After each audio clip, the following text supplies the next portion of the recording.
Good morning students, welcome back to the online class. So in yesterday's live class we have studied till here that the sun rays was like the lady is wearing a jhumar tika, a gold chain on her forehead. So let's move forward. Down on the river at the Karshit end, now Karshit is also a village there, okay. So down on a river at the Karshit end की तरफ एक shade बना था. Shade जिसको बोलते हैं वो small building होता है, ठीक है, with a wooden water wheel, जिसमें वुड का वाटर व्हील बना हुआ था, providing power to turn huge mill stones to grind wheat and maize in flour. और वाटर व्हील से क्या होता था, हाइड्रो इलेक्ट्रिसिटी मिलती थी, ठीक है. वाटर व्हील क्या करता है ना, जो पानी बहता पानी होता है ना उसकी एनर्जी को पावर में कन्वर्ट करता है, जिससे वो क्या करता था, उस पावर से बहुत बड़े बड़े मिल स्टोन्स की मदद से जो व्हीट और मेज होते थे ना उनको ग्राइंड करते थे आटे पे, ठीक है. क्योंकि वो गांव था छोटा सा, तो वहां पे कोई भी वो मिल नहीं होती थी जहाँ पे वो आटा या मेज को पीसने की कोई मशीन हो. तो वो लोग इसी तरीके से आटे को और मेज को पीसते थे, मतलब व्हीट गेहूं और मेज को पीसते थे. Next to that was a smaller shed containing a panel with a confusion of wire sprouting from it. और उसी के बगल में एक और छोटा सा शेड बना हुआ था जिसमें एक पैनल सा बना हुआ था जिसके अंदर से बहुत सारी वायर्स निकली हुई थी, ठीक है. वायर स्प्राउटिंग मतलब बाहर निकली हुई थी और वो आपस में ऐसी उलझी हुई थी कि बहुत ज्यादा कंफ्यूजन होता था उसको देख के, okay. Then the village received no electricity from the government. अब विलेज को गवर्नमेंट की तरफ से कोई भी इलेक्ट्रिसिटी प्रोवाइड नहीं होती थी, ठीक है. So many villagers got their power from the makeshift hydroelectric projects. और बहुत सारे विलेजर्स को पावर कहाँ से मिलती थी, मेकशिफ्ट हाइड्रो इलेक्ट्रिक प्रोजेक्ट से मिलती थी. मेकशिफ्ट मतलब टेम्पररीली वहां पे जितने भी हाइड्रो इलेक्ट्रिक प्रोजेक्ट्स बनते थे ना वहां से ही उनको पावर मिलती थी. मतलब जो थोड़ी बहुत इलेक्ट्रिसिटी का वो लोग जो फायदा उठा सकते थे वो इसी वजह से, okay. Now scattered up and down the hills. Scattered up मतलब बिखरा हुआ था, मतलब ऊपर हिल्स के ऊपर भी और हिल्स के नीचे भी. There were houses made of wattle and daub. वहां पे scattered up and down the hills मतलब पूरे हिल के ऊपर भी घर भरे हुए थे और नीचे भी.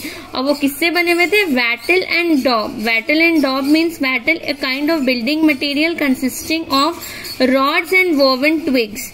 रॉड और वोवन ट्विग्स जो ट्विग जो होती है, जो घास फूसी रहती है, उसको आपस में बुन करके उससे बनाया जाता है. और डॉब क्या होता है, a patch of sticky material, ठीक है. स्टिकी मटेरियल का एक पैच रहता है, उससे उस घर को बनाने के लिए वैटल और डॉब का यूज किया जाता था. Like my grandfathers and these often collapsed when there were floods. और जब भी फ्लड्स आते तब ये सब कोलैप्स कर जाता था, मतलब टूट जाता था, बिखर जाता था. There was no hospital. अब उस टाइम वहां पे कोई हॉस्पिटल भी नहीं थे, बहुत छोटी सी जगह थी. Only Shahpur had a clinic. अब बस शाहपुर में एक क्लिनिक हुआ करता था. And if anyone fell ill in the other village they had to be carried there by their relatives on a wooden frame.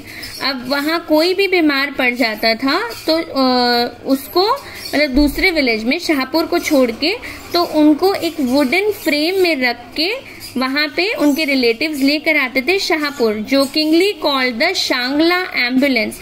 और वो एक वुडन का बॉक्स था लेकिन उसको जोकिंगली मतलब मजाक से शांगला एम्बुलेंस बोलते थे क्योंकि उसमें सारे पेशेंट्स को बिठा के लाया जाता था. If it was anything serious they would have to make the long bus journey to Mingora unless they were lucky enough to know someone with a car.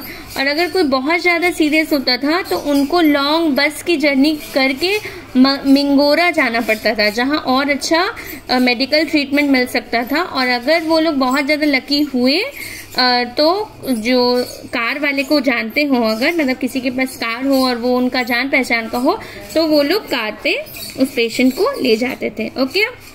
As the day went on and the sun climbed higher in the sky, और जैसे जैसे दिन बढ़ता गया और सन higher sky पे चढ़ता गया, more and more of the white mountain would be bath in the golden sun.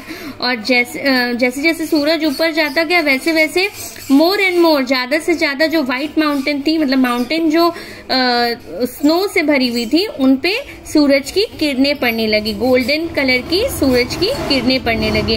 Then as evening came it fell in shadow and the sun moved up.